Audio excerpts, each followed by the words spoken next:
Kamusta po kayo mga kababayan, mga Pilipino sa Pilipinas at sa abroad?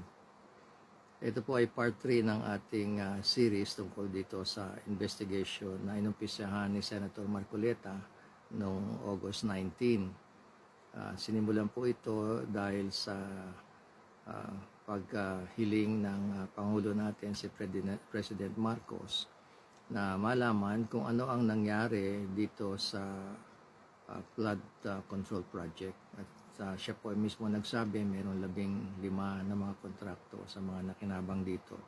Yun po ang pinagsimulan ngayon ng investigasyon ng Senate Blue Ribbon Committee.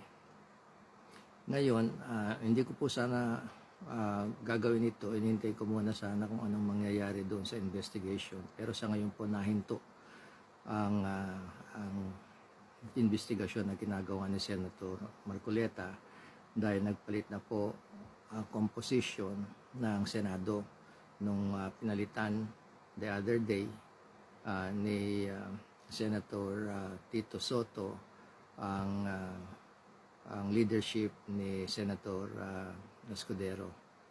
Kaya pagka nagpalit po ang leader ng Senate, kailangan palitan din lahat ng mga chairman ng mga different committees. Ngayon po nga ay nalaman natin na ang committee ngayon ng Blue Ribbon ay hahawakan naman ni Senator Lacson. Ngayon, marami nagtatanong bakit nagkaroon ng pagpapalit. Marami pong dahilan ang pagpapalit ng leadership ng Senado. Sa experience ko, sa observation ko, una-una po, kung marami na ang hindi nagtitiwala sa Senate President o sa ginagawa ng ibang committee at gustong palitan ng ibang mga senador, sila ay nag-uusap at gumagawa sila ng consensus at gagawin nila ay isa sa kanila ay gagawa ng proposition na ibakante kaagad ang position ng Senate President. Kung walang nag-object yan, sigurado election na kaagad. Ganun nga po ang nangyari.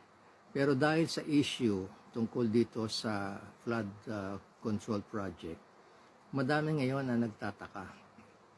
Ano ba talaga ang dahilan na ang naging questionable ngayon ay ang issue na nangyayari dito sa Blue Ribbon Committee at hindi dahil sa questionable performance ng leader ng Senado. Kadalasan po yung leader ang kine-question nila So parang ang nangyayari po dito ay ginamit ang pagpapalit ng Senate leadership para mapalitan ang Ribbon Committee ng Senado.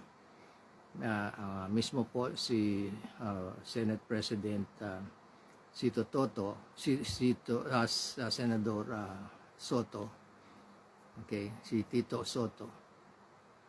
Siya mismo nagsabi na napansin daw nila na ang direksyon daw ng di umano na ang takbo ng investigasyon ng Blue Ribbon Committee noong hinahawakan ito ni Senator Marcoleta. Kung paano ang direksyon niyan, ang sinasabi ni Senator Soto ay dahil dapat lang daw ang mga questionnaires na ginagamit, ang mga tanong yan ay towards for the purpose of creating a law. Okay? Ibig sabihin yan, ang napansin daw ng iba na ang pagtatanong ng mga questions during the investigation of the Blue Ribbon Committee hindi na raw in aid of legislation. Ngayon, hindi natin alam kung ano ang tingin talaga ng iba. Pero ano ba ang tingin ng mga tao?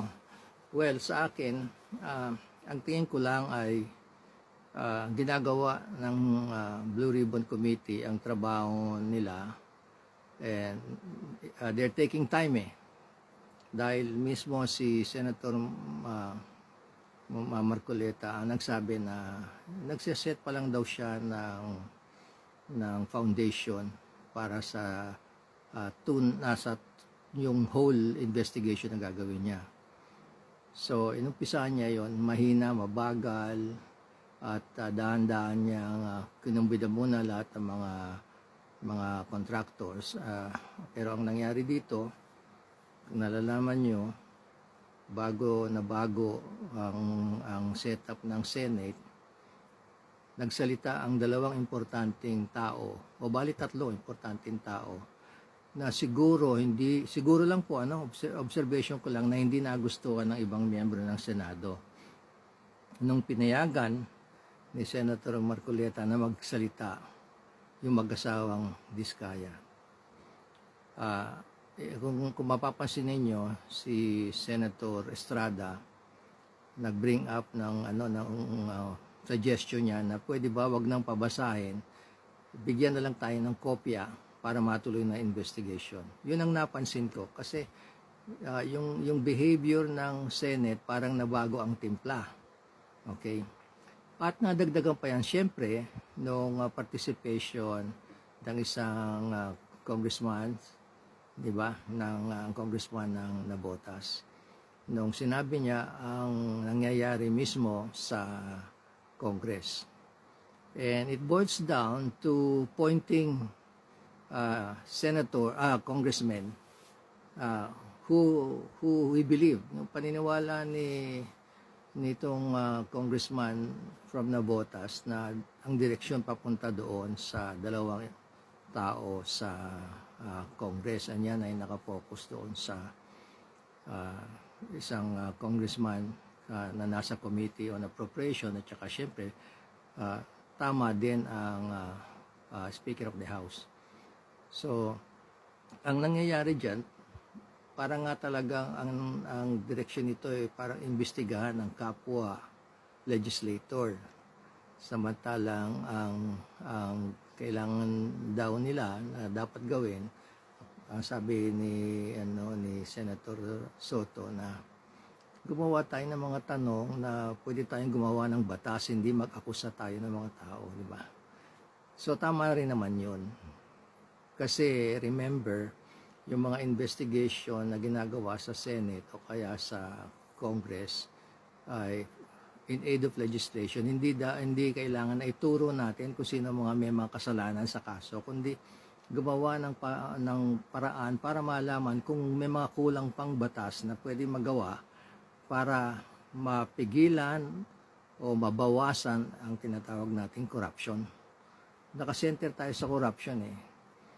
Pero pagka nagsimula na ang turuan ng mga tao dito sa supposedly investigation in aid of legislation, hindi na in aid of legislation yan, in aid of legal or criminal findings ang mangyayari dyan. Kasi nagtuturo na ng mga tao at saka may mga na-implicate na mga tao na hindi mo naman alam kung totoo nga yun o kaya hearsay lang o ang kwento ay imbento lang.